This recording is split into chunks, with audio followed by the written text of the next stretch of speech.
के लोगों ने समय मांगा, आप समय दे नहीं रहे हो। मैं आपको एक बहुत खास बात बताना चाहता हूँ, वो बहुत फंडामेंटल बात। वो क्या है, क्या आपको पता है कि पिछले लोकसभा के चुनाव में 19 के लोकसभा के चुनाव में बीजेपी को केवल 37.5% वोट पड़े, 37.7% वोट पड़े। बीजेपी के वोट जो है 37.7% है। इसका दूसरा मतलब है कि फिर 62.3% वोट वाले चुनाव क्यों हार गए, मैंने पूछा तो उन्होंने कहा कि हम लोग यूनाइटेड नहीं थे, इसलिए हम लोग चुनाव हार गए। 62.3% लोगों ने मुझे कहा कि हम लोग यूनाइटेड नहीं थे, इसलिए चुनाव हार गए। चुनाव नहीं होता, एक खबर ही नहीं छापी। नेशनल मीडिया ने सुप्रीम कोर्ट के द्वारा दिया हुआ जो जजमेंट है उसकी खबर ही नहीं छापी।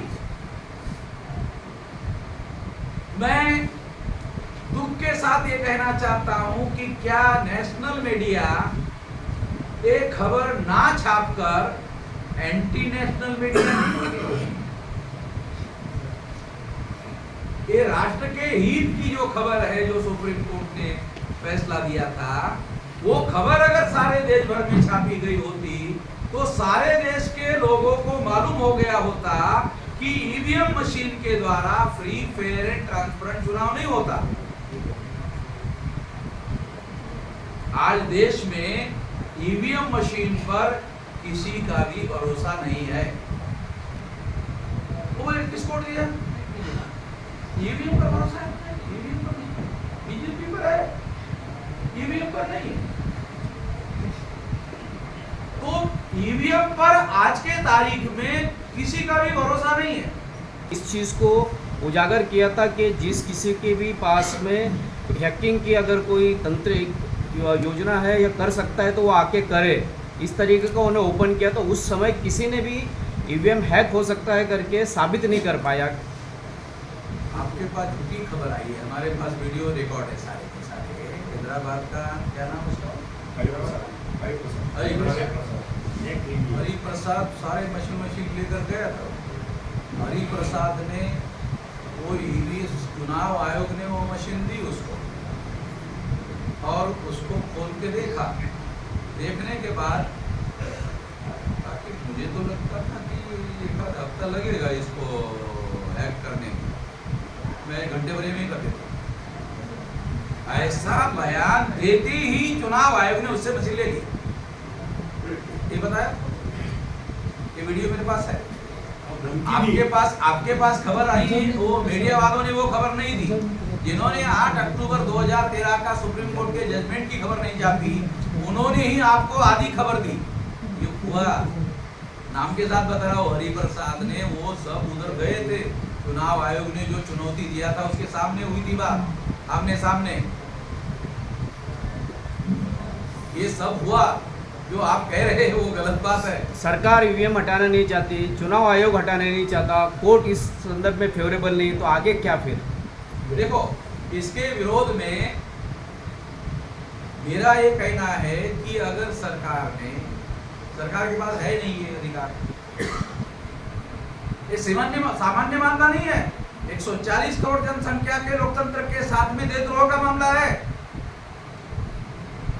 उचित समय पर जिन कमिश्नरों को लोगों ने मांग करने के बावजूद भी उन्होंने इसको कॉग्निजेंस नहीं लिया और चेंज करने का काम नहीं किया, संविधान ने उनको अधिकार दिया हुआ है कि वो फ्री, फेयर एंड ट्रांसपेरेंट चुनाव करवाए। अगर उनको समझ में नहीं आ रहा था तो लोगों ने उनको जानकारी दी, लिखित मेमोरेंडम दिया। अब चुनाव आयोग ये कह भी नहीं सकता कि किसी ने कोई डिमांड ही नहीं किया। तो चुनाव आयोग का क्या इंटरेस्ट है, मेरा ये सवाल है।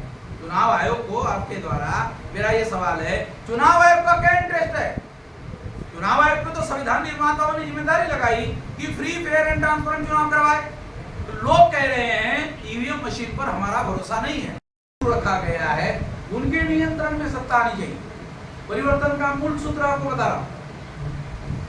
जब तक ऐसा नहीं होगा, केवल सत्ता में हिस्सेदारी तो अभी भी SC, ST, OBC मगर उनके पास बोलने का भी अधिकार नहीं। कोई मिनिस्टर बोलता ही नहीं। एससी एसटी ओबीसी का मिनिस्टर अभी भी है, बोलता ही नहीं। क्यों? उनको ये लगता है कि पार्टी हमारी, मिनिस्टर जरूर हूँ मैं बीजेपी का, मगर पार्टी हमारी नहीं है तो हमारे खिलाफ कार्रवाई पार्टी ही कर सकती है। पार्टी हमारी होनी चाहिए, लीडरशिप हमारी होनी चाहिए, रिप्रेजेंटेटिव हमारी होनी चाहिए, पॉलिसी हमारी होनी चाहिए, विचारधारा हमारी होनी चाहिए। ये 5 बातें जहाँ होगी वहाँ परिवर्तन होगा। तो ये जनता का ईवीएम पर भरोसा नहीं है, इस बात को शासक वर्ग को स्वीकार करना होगा, नहीं तो बहुत भयंकर परिणाम को भुगतने के लिए तैयार रहना होगा। मैं अभी से चुनाव के पहले बता रहा हूं, बहुत भारी हिंसा होने का अंदेशा है। ये जो शासक वर्ग है, जो केवल अपने अंदर बदलाव कर रहा है, समाज में नहीं बदलाव कर रहा है, उनको बता रहा हूं कि अगर आपने जनभावनाओं को सप्रेस करने की कोशिश की तो बहुत भारी हिंसा का सामना करना पड़ेगा। अगर आप शांतिपूर्ण तरीके से परिवर्तन के लिए तैयार नहीं रहेंगे तो। और किसी भी लड़ाई में रणनीति होती है।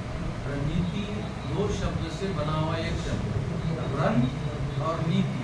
रण का अर्थ होता है युद्ध और नीति का अर्थ होता है नीति। तो युद्ध की कोई ना कोई नीति होनी चाहिए। तो युद्ध की नीति अगर आज हम बीजेपी को परास्त करने लायक नहीं है और वो राक्षस बनने जा रहा है, तो राक्षस का पहले बंदोबस्त करना चाहिए ना। अगर हम अकेले ही राक्षस का बंदोबस्त करने के लायक नहीं है तो कोई न कोई रास्ता ढूंढेंगे। कोई न कोई रास्ता ढूंढेंगे। तो इंडिया गठबंधन के लोगों का प्रस्ताव हमारे पास है, अभी हमने हाँ नहीं कहा। और साहब तो इंडिया गठबंधन के बहुत बड़े नेता, ये तो मुझे लगता है आप लोगों को, सरकार को बताने की जरूरत नहीं। तो हमारे पास प्रस्ताव है, अभी हमने इसके बारे में कोई बहुत ज्यादा गंभीरता से सोचा नहीं है, मगर हमारे सामने अगर तीसरी बार भी बीजेपी चुनाव जीत कर आई तो क्या निगेटिव भारत में परिणाम हो सकते हैं, उसके बारे में हम आकलन कर रहे हैं। वो भयावह परिणाम संभवता दिखाई दे रहे हैं, तो उसको रोकने के बारे में स्ट्रेटेजी पर हम लोग विचार करेंगे। जल्दी ही ऑल इंडिया की राष्ट्रीय परिवर्तन मोर्चा की मीटिंग बुलाकर उस पर विचार करेंगे।